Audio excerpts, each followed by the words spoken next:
আজ আমি তোমাদের সঙ্গে শেয়ার করতে এসেছি লোটে মাছের ঝুড়ি রেসিপি। তো দেখো, তার জন্য আমি এখানে নিয়েছি 500 মতো লোটে মাছ। আর এদিকে আমি রেডি করে নিয়েছি কাঁচা লঙ্কা, পেঁয়াজ কেটে নিয়েছি। নেওয়ার পর ওদিকে আদা রসুন জিরে বেটে রেখেছিলাম। আর এদিকে দেখো, একটা কড়াইতে একটু জল বসিয়ে দিলাম।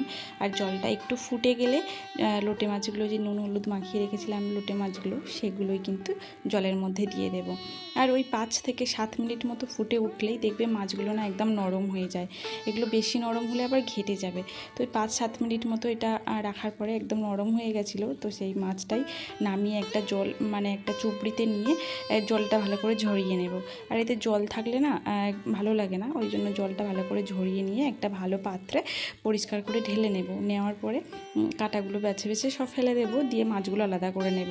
আর কাঁটাগুলো দিয়ে করলে না খুব একটা ভালো লাগে না, কাঁটাগুলো মুখে পড়ে না, ওর জন্য খুব একটা ভালো লাগে না। তো এই রেসিপিটা তোমরা যদি একবার ট্রাই করে খেয়ে দেখতে পারো, খুবই সুন্দর লাগবে খেতে।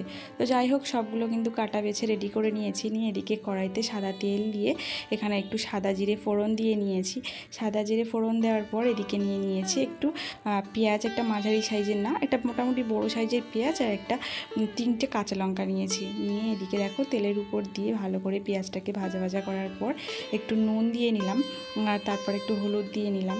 নেওয়ার পর এদিকে আমি আদা রসুনের যে পেস্ট করে রেখেছিলাম, আদা রসুন জিরে একসঙ্গে পেস্ট করে রেখেছিলাম, সেটাও দিয়ে দিলাম। দিয়ে ভালো করে একটু কষিয়ে নেব, যতক্ষণ না দেখবে মশলা থেকে পেঁয়াজগুলো থেকে যতক্ষণ না তেল ছাড়ছে ততক্ষণ কিন্তু কষাতে হবে। তারপর ওই যে লোটে মাছগুলো দিয়ে একদম ভালো করে নাড়তে নাড়তে দেখবে কড়া থেকে পুরো লোটে মাছগুলো ছেড়ে আসছে, একদম শুকনো হয়ে যাবে লোটে মাছগুলো।